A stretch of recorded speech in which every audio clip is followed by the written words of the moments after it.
It took more than 1,000 years for Buddhism to spread from the plains of India to the Himalayan snow peaks and then on to the Tibetan plateau. But once it had taken root, Buddhist values of nonviolence, tolerance, and respect for the environment began to influence communities throughout Tibet.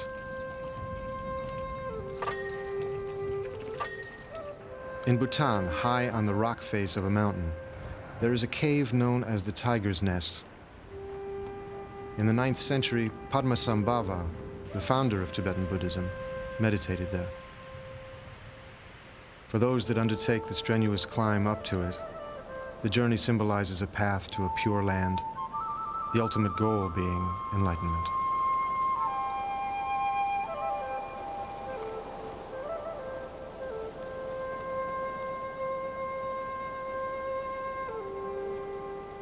Buddhist teachings are profound ways of inner transformation. They are available to anyone possessing the courage and diligence to practice them.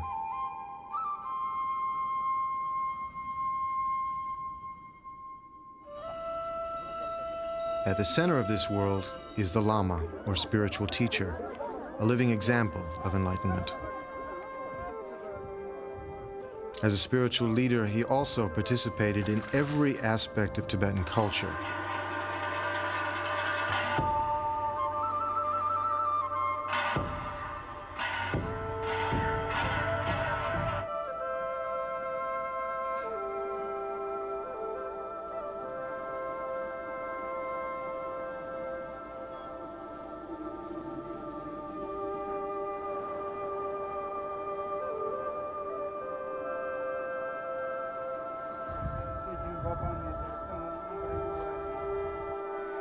The Lama was capable of inspiring and guiding others to realize the unshakable awareness of their own mind.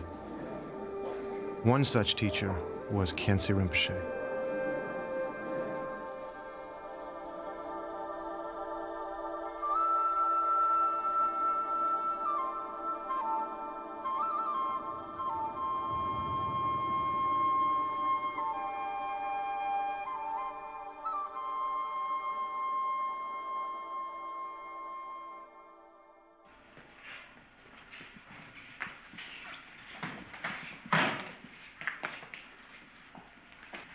The Dalai Lama was one of the many teachers who was inspired and taught by Khyentse Rinpoche. He was one of my main gurus. And especially the Dzogchen teaching and also some other very rare oral transmission. Not only Nyingma tradition, but also Sajya tradition, Gelug tradition, and also Kagyu tradition, as I received from him. So I consider late Khyentse Rinpoche is very, very, grateful, very, very helpful for my spiritual practice. When he sits on chair or throne, very magnificent, very impressive. His body appearance very well, very well built. And he always smiled, always smiled.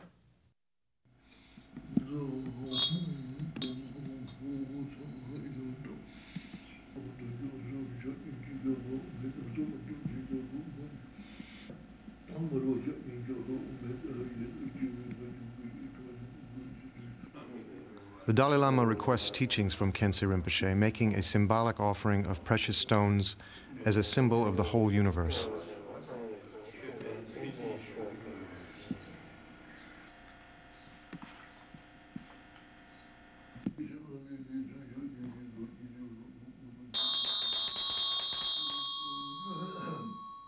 Visualizations, ritual objects, and sometimes even costumes are used by the teacher to show the student a means of transforming his perception of the world and opening to his potentially enlightened state.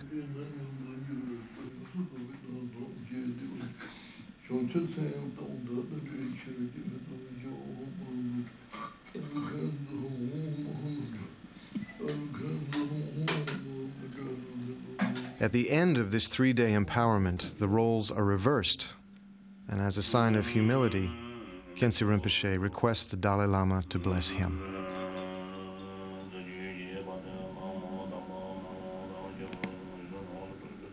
As a symbol of gratitude for the Guru's teachings, the Dalai Lama offers him a ceremonial white scarf called a kata and requests him to pray for Tibet.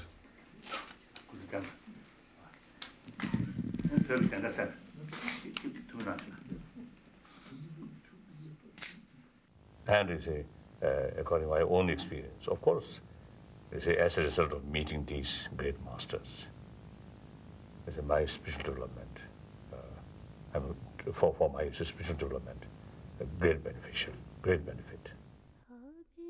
Buddhism was born in India 2,500 years ago, when an Indian prince named Siddhartha left the wealth and comforts of his father's palace to find the meaning of life. After many years of meditation, he realized the ultimate nature of reality and became known as the Buddha, or the Awakened One. Padmasambhava is revered by Tibetans as the second Buddha. He was invited by the king of Tibet to establish Buddhism in the land of snows. His extraordinary power overcame all resistance, both human and supernatural, that he encountered on his journey to bring Buddhism to Tibet.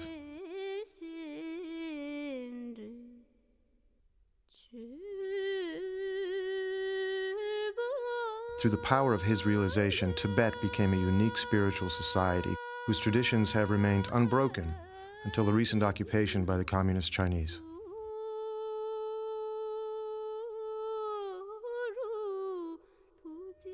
Ironically, these tragic events were the catalyst for Tibetan teachers to bring their wisdom and experience to the rest of the world.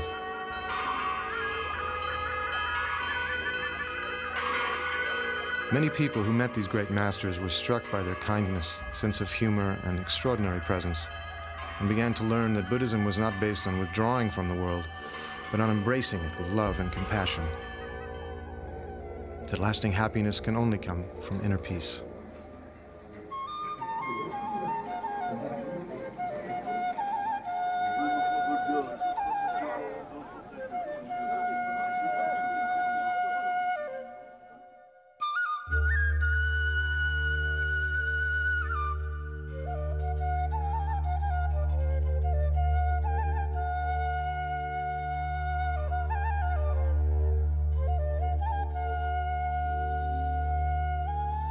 Khyentse Rinpoche was born in 1910 in eastern Tibet. At the age of 13, he felt a deep longing to pursue a spiritual life and go on a long meditative retreat. On leaving home, he wrote a letter to his parents. "Father and Mother, stay in your beautiful home. Your son longs instead for empty caves. A handbook of spirituality is all I wish to keep. Your smiling faces will be with me always. And if one day I might reach spiritual realization, I shall repay your great kindness to me." For the next 15 years, Khyentse Rinpoche meditated in many caves, often remaining snowbound for the entire winter. Of his main teacher, Seshen Gyaltsab, he said, "I was overwhelmed by the splendor of his expression when he would gaze at me and ask, 'What is the nature of mind?' I felt that he was exactly the same as the Buddha, and I began to understand how to meditate." After many years of studying with his second teacher, Khyentse Chökyi Lodro, he told him that he wished to spend the rest of his life in solitary retreat. But his teacher was adamant. "The time has come for you to give others the precious teachings you have received." His first major teaching was given to 2,000 yogis in the province of Amdo, lasting for over 6 months. From then on, until the end of his life, Khyentse Rinpoche never stopped teaching.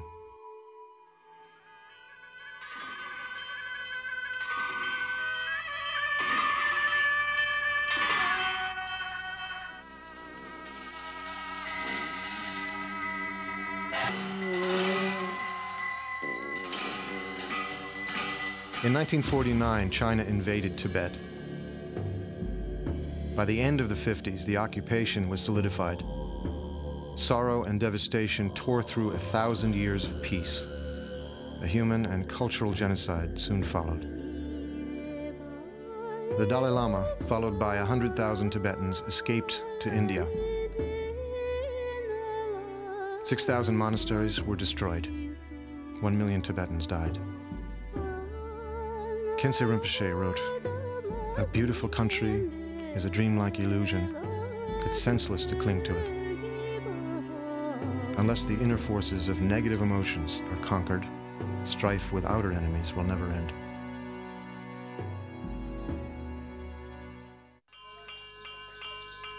Fleeing from the invasion of his country, Khyentse Rinpoche was invited to take refuge in the Kingdom of Bhutan. This mountain kingdom has remained unconquered and independent ever since Buddhism was first introduced.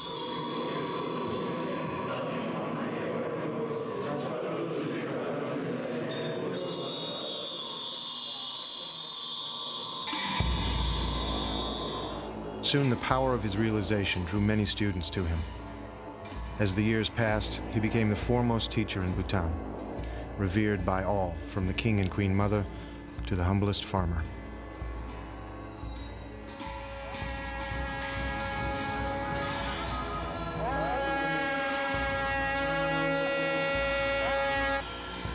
He generously gave teachings and performed ceremonies, working to preserve peace and nurture Buddhist traditions in Bhutan. Shantideva, a 7th century Buddhist master, said, "All the joy the world contains has come through wishing happiness for others. All the misery the world contains has come through wanting pleasure for oneself."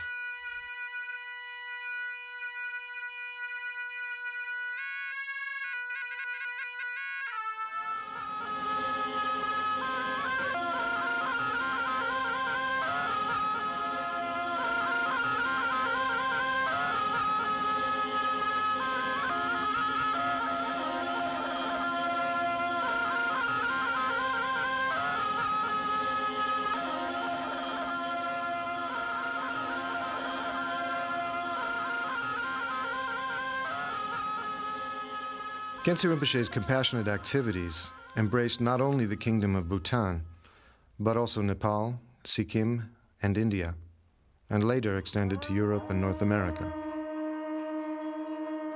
It was near the great stupa of Bodhnath in Nepal that Khyentse Rinpoche decided to build a large monastery, similar to the Session monastery that had been destroyed in Tibet. It took over 12 years to build. The site was consecrated in a ceremony attended by many young lamas. Even before the monastery was finished, it was part of the community's spiritual life.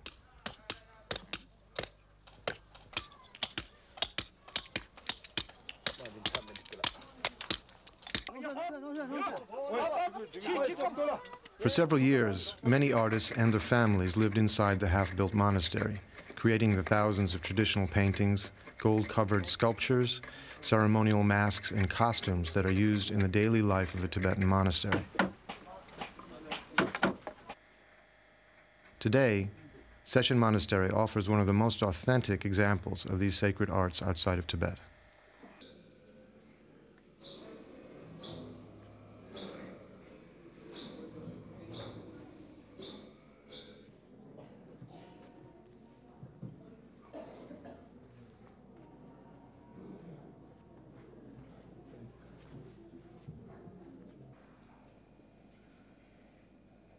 Khyentse Rinpoche's day began at 4 in the morning with meditation and prayers, which would last until 9 o'clock. Then people would arrive to receive his teachings and blessings. It seemed that he was living many lives at the same time, whether writing one of his 25 volumes of commentaries, being in retreat, teaching scriptures, building monasteries, or providing for the spiritual needs of whoever appeared before him. His life was an endless offering to others.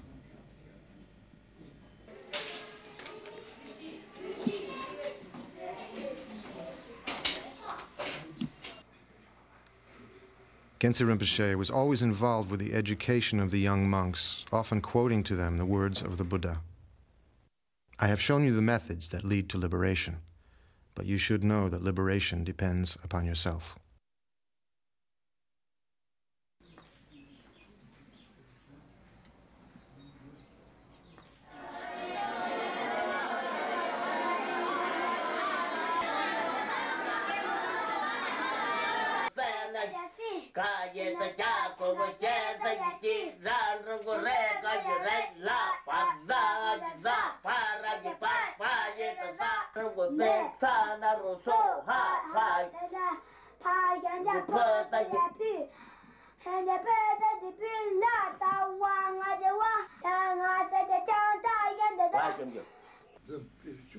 As if reading from an unseen book, Khyentse Rinpoche would teach effortlessly without pause or hesitation. He taught in every free moment of the day until late at night, responding to all requests for spiritual guidance.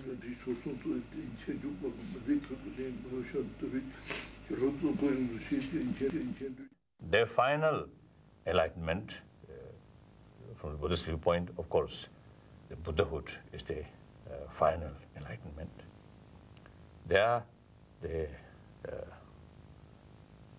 I think we can say that is the ultimate nature of consciousness or mind. Till you reach Buddhahood, the study or practice, no end.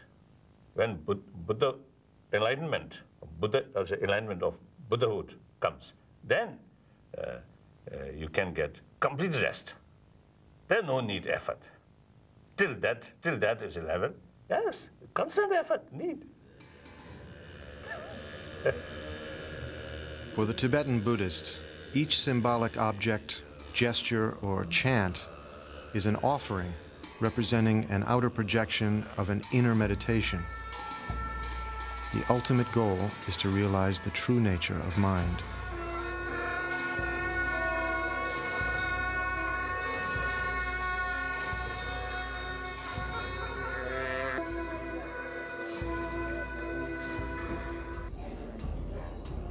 At the end of 9 days and nights of uninterrupted meditation, the participants in this ritual each hold a lamp symbolizing the light of wisdom.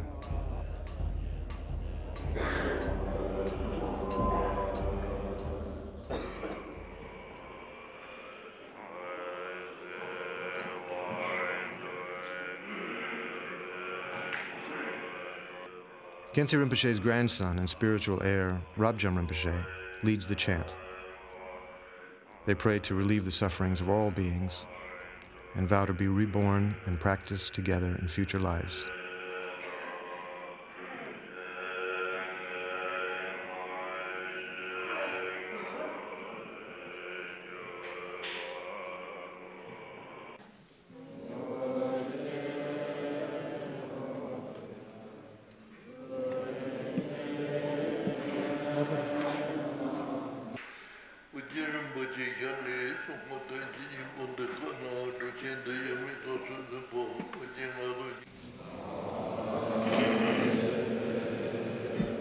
Every object in the ritual has an inner meaning.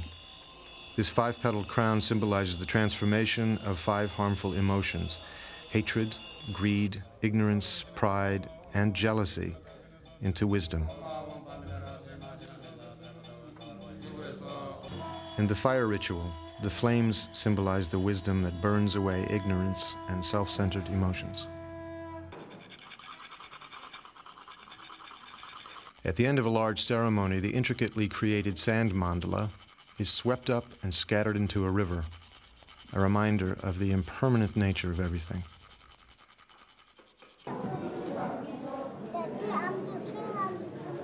In session, the sacred dances that had been forbidden in occupied Tibet were now revived.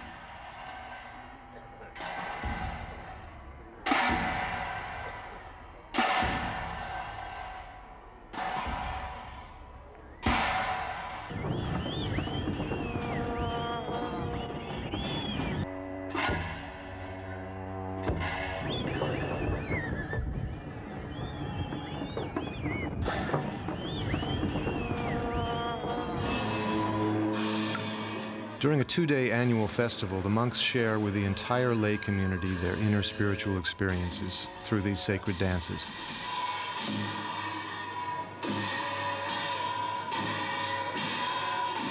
These symbolic movements are said to have the power to liberate the mind from disturbing emotions.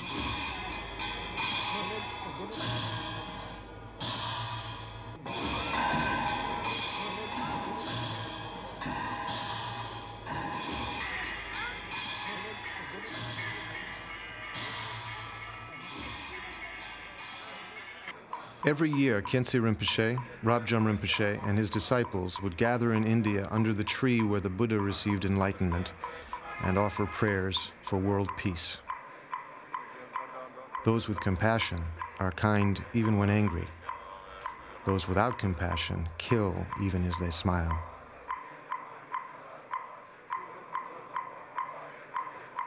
By offering thousands of devotions a day, these monks pray to take upon themselves the sufferings of all beings and to send them happiness in return.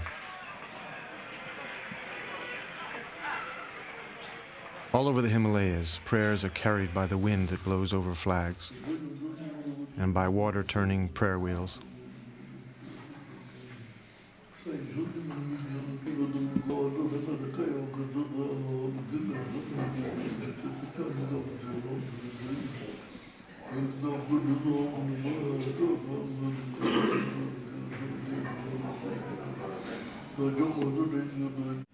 Prayers are also carved in rock. As long as space endures, and as long as beings exist, may I too remain to dispel the misery of the world.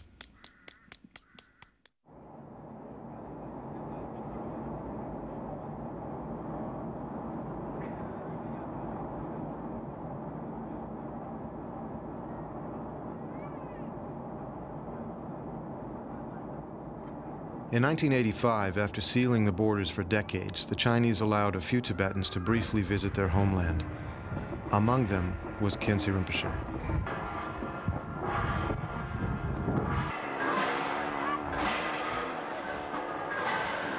For Tibet, the return of this great master after 30 years of exile was like a bright sunrise after a long night of darkness.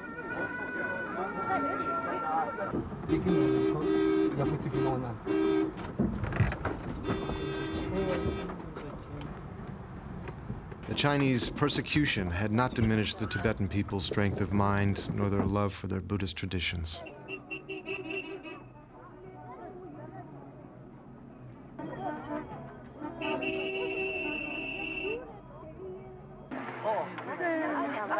The news of his arrival spread like wildfire. Crowds gathered to see his face and request his blessings.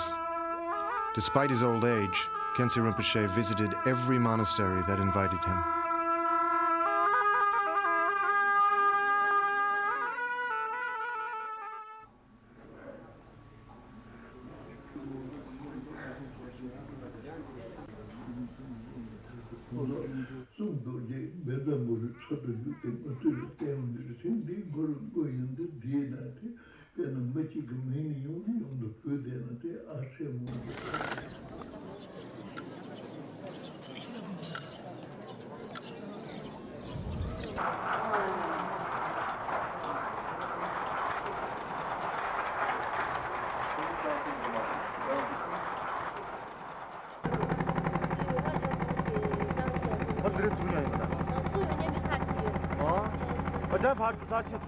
A few hours from Lhasa, he crossed the Tsangpo River to Samye, Tibet's first monastery, built in the 9th century.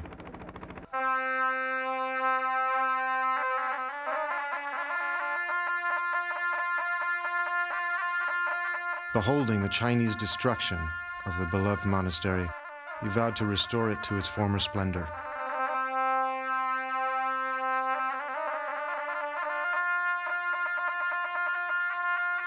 Five years later, he returned to Tibet to reconsecrate a fully restored Samye monastery.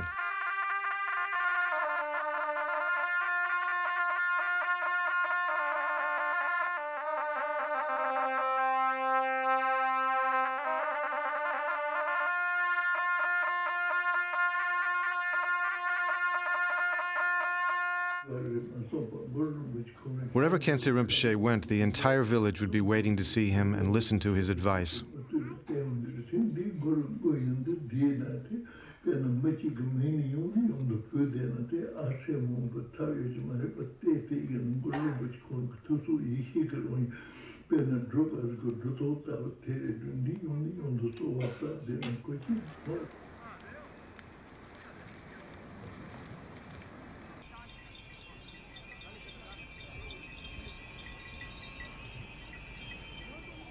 After several days on the long road to eastern Tibet, 300 horsemen, wearing white hats as a sign of welcome, rode out to escort Khyentse Rinpoche to his monastery.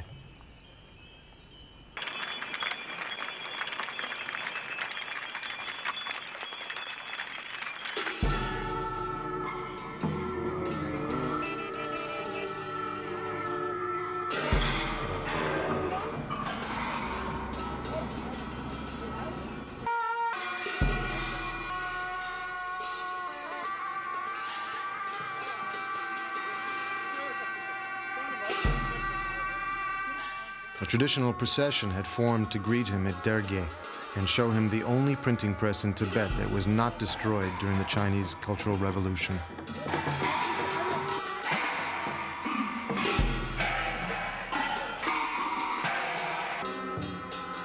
Tibetans venerate books of scriptures that embody the Buddha's speech and contain the instructions through which enlightenment can be reached.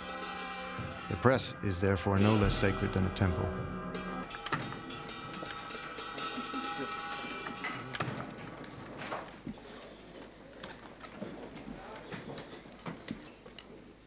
The 200,000 hand-carved wood blocks of scriptures stored at the press are once again being used to print copies of the texts.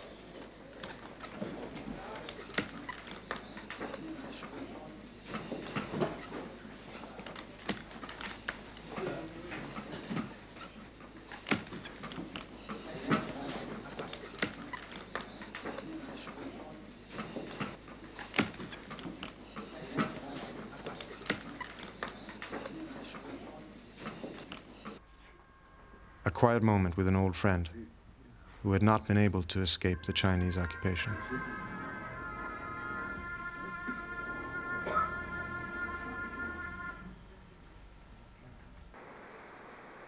Special celebrations welcome the great master. It is here at Session that Khyentse Rinpoche met his own teacher and received his first essential instructions.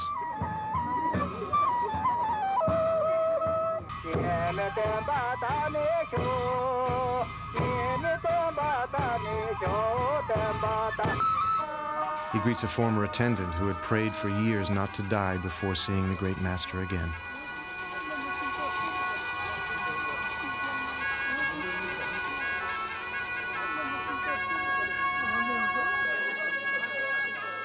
The years of horrendous suffering have not diminished the Tibetan people's capacity for joy.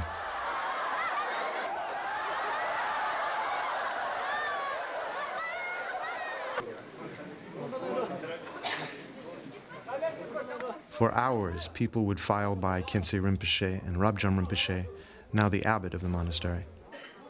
Many had walked for days through the mountains to receive their blessings.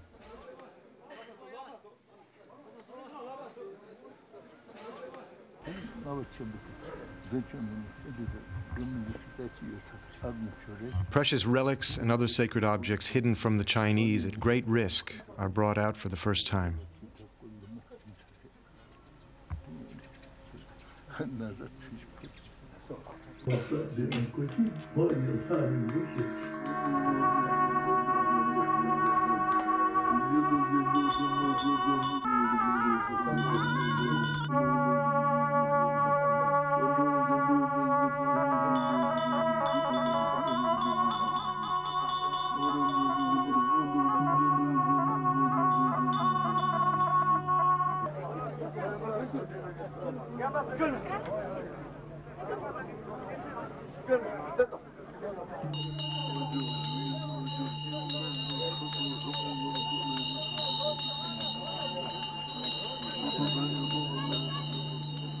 Apart from the joy of seeing his homeland and lost friends again, Khyentse Rinpoche had another mission to accomplish.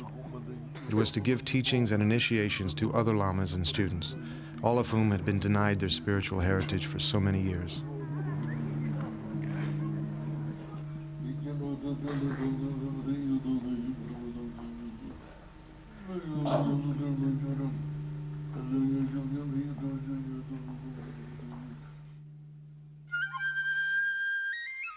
The wide-open expanse of spiritual realization, the true condition of mind, is like the sky, like space, without center, without edge, without goal, dissolving into the expanse of emptiness that has no limits and no boundary. Everything I see, everything I hear, my own mind, and the sky all merge. When you see a lofty mountain, be reminded of the inner view. The view is the teacher's mind, inseparable from the nature of your own.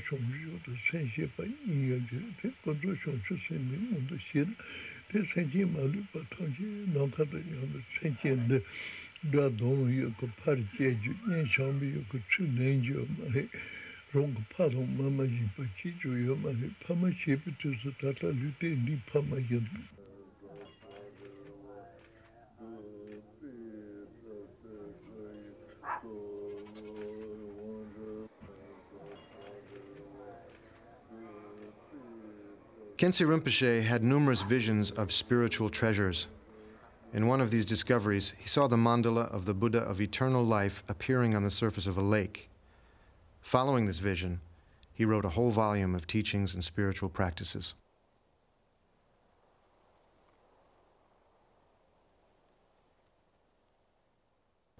From the Buddhist viewpoint, real blessing must come from within. So we are our own master. So even Buddha himself, made very clear. He should consider as a teacher, not a real protector. The real protector is Dharma. It's like medicine. Only medicine can cure your illness, not by doctor. Doctor prescribed the medicine and give you advice, what should to do, what should avoid, what should do. Then if you follow the doctor's advice and take the medicine regularly, then illness will disappear.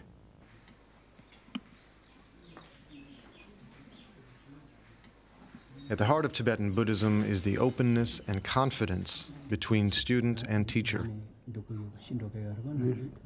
Through this relationship, the student begins to recognize and develop trust in his or her own innate wisdom. Even a few words or a gesture from Khyentse Rinpoche could open the door to a whole succession of spiritual insights.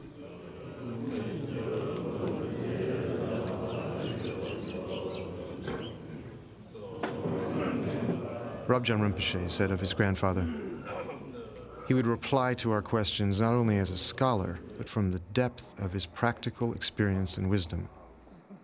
His main concern was to help others.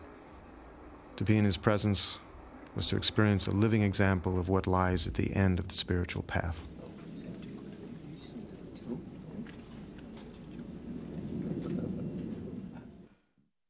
Although the teacher appears to us in ordinary human form, in reality, his mind is no different from the Buddha's.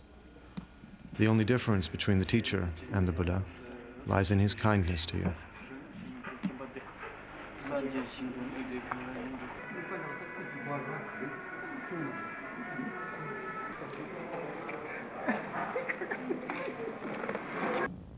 The spiritual relation is not only one lifetime, but up to Buddhahood. So irrespective of what form of life, so that spiritual relations always remain there. So the relation as a person to person, that of course mainly for one life.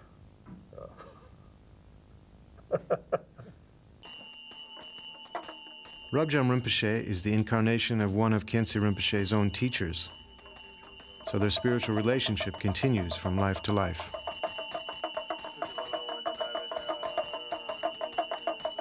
To his daughter and wife, Khyentse Rinpoche was more than a loving father and husband. His love and compassion was the same for all beings. As he wrote, "Spending your time with true spiritual friends will fill you with love for all beings and help you to see how negative attachments and hatred are. Being with such friends and following their example will naturally imbue you with their good qualities, just as all the birds flying around a golden mountain are bathed in its golden radiance."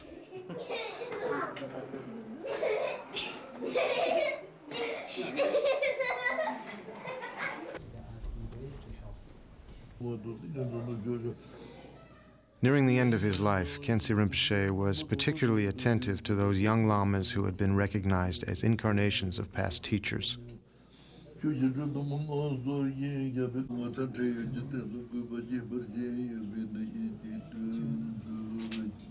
Now, each one will pass on the living lineage to yet another generation, like a flame spreading from one candle to many others.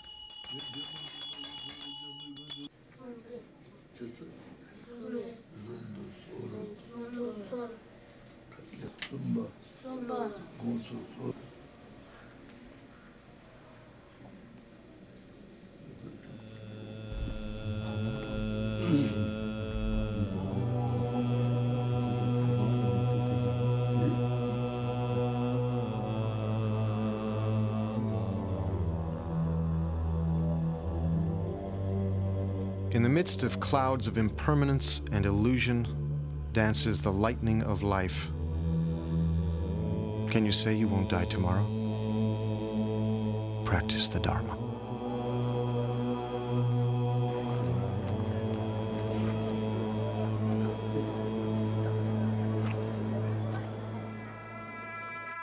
After a short illness, Khyentse Rinpoche died in Bhutan in 1991. 60,000 people, nearly 1/10 of the population of the whole country, gathered together for his cremation.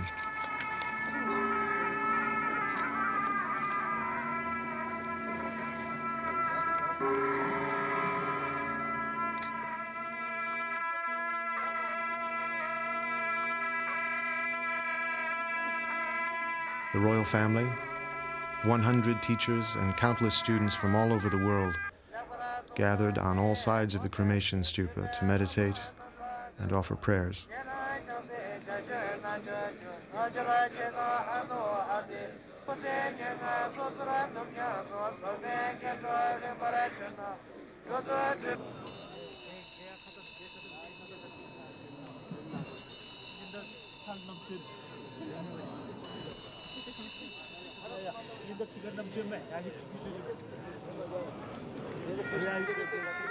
While his physical body dissolves into the flames, his wisdom, inspiration, and very presence lives on in the hearts of all who met him.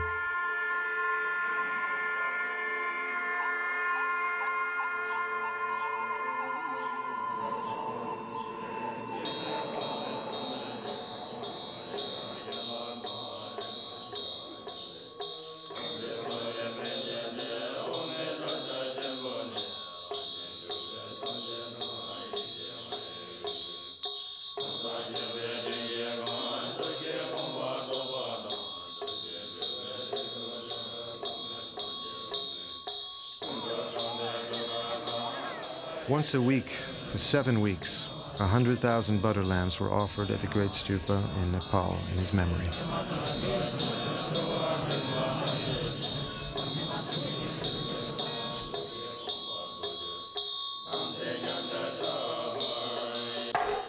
Khyentse Rinpoche and also my late other teachers, the physical as a human form no longer there, We may find there are reincarnation somewhere, but you see, to me, more important thing is their spiritual energy.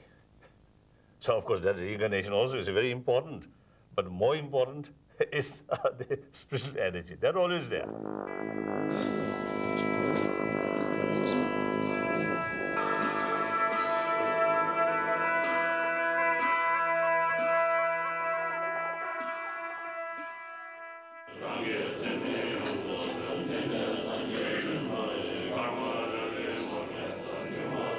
Khyentse Rinpoche's close friend and disciple, Trulshik Rinpoche, answered the prayers of the Dalai Lama and other teachers that an incarnation might swiftly appear by having dreams and visions clearly indicating where the young boy was to be found.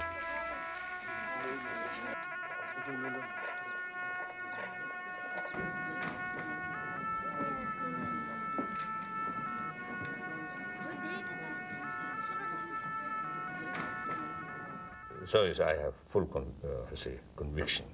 Is it this young, active is a boy is true the reincarnation of the late Khyentse Rinpoche. Reincarnation for spiritual masters is due to taking a vow to have continuous rebirth to help others on their journey to enlightenment. As the reincarnation of Khyentse Rinpoche, young Yangtze is to continue his sacred path. In the hills of eastern Nepal, in a sacred cave, Trulshik Rinpoche performed a ceremony for the young Khyentse Rinpoche's long life and for his future activities in the benefit of others.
We must implement this teaching in daily life so that we will be a good disciple of good Lama.